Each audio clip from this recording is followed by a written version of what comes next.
राधे राधे, जय श्री कृष्ण बहनों। आज मैं आपको ओगद्वास की कहानी सुनाती हूँ। इसको बछवारस भी बोलते हैं।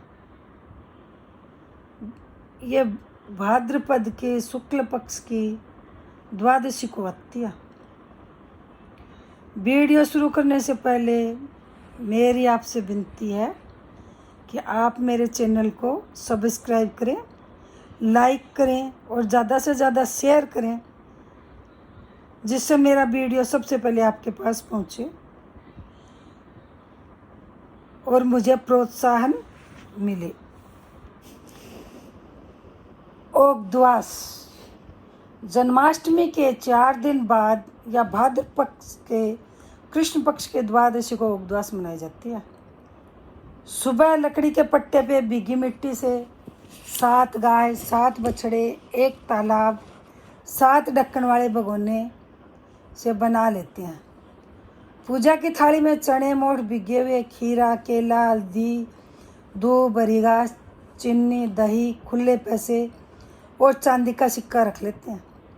1 लोटा कच्चा दूध मिला पानी भरकर रख लेते हैं। अपने माथे पर भी हल्दी से टिक्का लगा लेते हैं और फिर कहते सुनते समय हाथ में चने मोठ लेकर छीलते रहते हैं। और कहानी खत्म होने पर 7 भगोने, वो जो ओगद्वास का पटड़ा बनाते हैं उसके चारों कोणों पे और एक बीच में तालाब बनाते हैं। तो उन सारे और भगोनों में थोड़ी थोड़ी सी चने मोठ डालते हैं और तालाब में भी चढ़ा देते हैं। साथ में खीरा, केला, चीनी, पैसा भी चढ़ा देते हैं।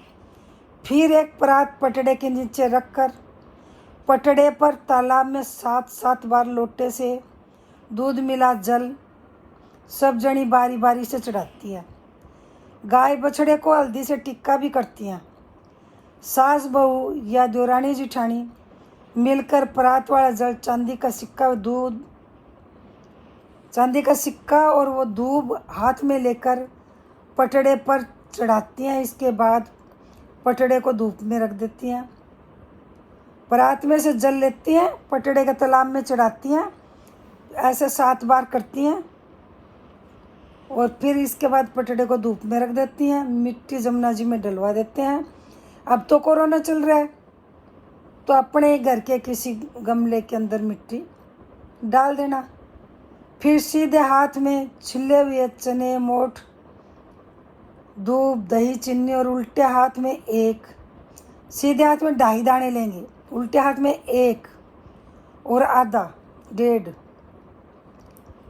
मोठ दूध, दही, चीनी रखकर उल्टे हाथ वाला खा लेते हैं और सीधे हाथ वाला अपने पीछे फेंक देते हैं। फिर थाली में चने, मोठ, रुपए, बेसन के लड्डू, फल रखकर पानी से मिनस कर बायना निकालते हैं। ओगद्वास के दिन स्त्रियां पूरा दिन गाय का दूध, चावल, गेहूँ नहीं खाती। बेसन और मूंग की दाल की पकौड़ी और पूड़े भी बनाकर खाती हैं। इस दिन व्रत नहीं होता। जिस घर में इसी वर्ष लड़का उत्पन्न हो या लड़के की शादी हो, उस वर्ष पटड़े पर 14 गाय, 14 बछड़े, 7 कुलियाँ बनती हैं। एक बड़ी थाली में अखबार पर चने, मोठ और खीरा, एक बेसन का लड्डू, 5 या 11 रुपए, 14 जगह ढेरियाँ बनाते हैं। उन पर साड़ी, ब्लाउज और पैरों पढ़ाई के रुपए, मिठाई, फल रख कर बायना मिनस कर सास को पैर छू कर देते हैं। बाकी सब घरों में एक एक डेयरी भिजवा देते हैं।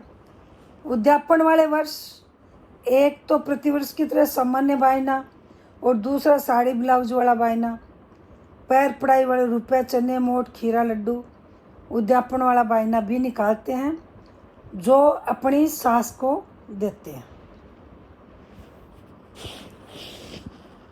ओगद्वास की कहानी। एक साहूकार ने जोड़ खुदवाया। 12 साल हो गए लेकिन जोड़ भर नहीं रहा था। तो उसने पंडितों को बुला के पूछा कि मैंने जोड़ बनवाया लेकिन वो भर नहीं रहा। तो उन्होंने कहा कि भाई बड़े बेटे की या बड़े पोते की बलि दोगे तो जोड़ भरेगा। तो साहूकार ने सोचा बड़े बेटे की तो बलि दूंगा तो बेटा कहाँ से लाऊंगा, और पोते की बलि दे दूंगा तो बहू के और हो जाएगा। तो उसने बहू को पियर भेज दिया और पोते की बलि दे दी। खूब गाजती गोरती बादली आई और उसका जोड़ भर गया। अब लोगों ने आके कहा साहूकार को तेरा जोड़ भर गया। ओगद्वास आई तो साहूकार ने सोचा कि अपने ही जोड़ की पूजा करनी चाहिए। तो उसने साहूकारनी से कहा कि चलो गाजे बाजे से अपने जोड़ की पूजा करते हैं। तो वो जोड़ की पूजा करने जाने लगे तो दासी से बोले कि गेहूँला को तो कूट लियो और धानुला को पिछोड़ दियो। तो साहूकारनी ने तो गेहूँ और धान के लिए बोला था, लेकिन उनके यहाँ 2 बछड़े थे, एक का गेहूँला नाम था, एक का धानुला। तो दासी ने उनको मार काट के और उनकी सब्जी बना दी। अब जब साहूकार जोड़ की पूजा करके आया तो साहूकारनी ने देखा कि उसके बछड़े तो नहीं है। तो बोली कि भाई बछड़े कहाँ हैं? तो उसने कहा आप ही ने कहा था कि गेहूँला को तो और झाड़ लियो और धानुला को कूट लियो और बना लियो, फिर तो मैंने तो बना दिए। अब तो साहूकारनी मोदे मुँह पड़ गई। साहूकारनी ने सोचा बड़ी मुश्किल से तो दोष उतारा था, जोड़ भरा था, और दासी ने फिर दोष चढ़ा दिया। शाम को गाय आएगी तो क्या जवाब देंगे। वो भगवान से प्रार्थना करने लगे। शाम को गाय आई तो बड़ा विकराल रूप रख रखा था उसने, रंभाती हुई आई। साहूकार ने वो जो बछड़े थे उनको एक टोकने में भर के कुरड़ी में दबा दिया था। तो गाय आई तो उसे चारों तरफ सींग मारने लगी, बछड़े नहीं दिखाई दिए तो उसने विकराल रूप कर लिया।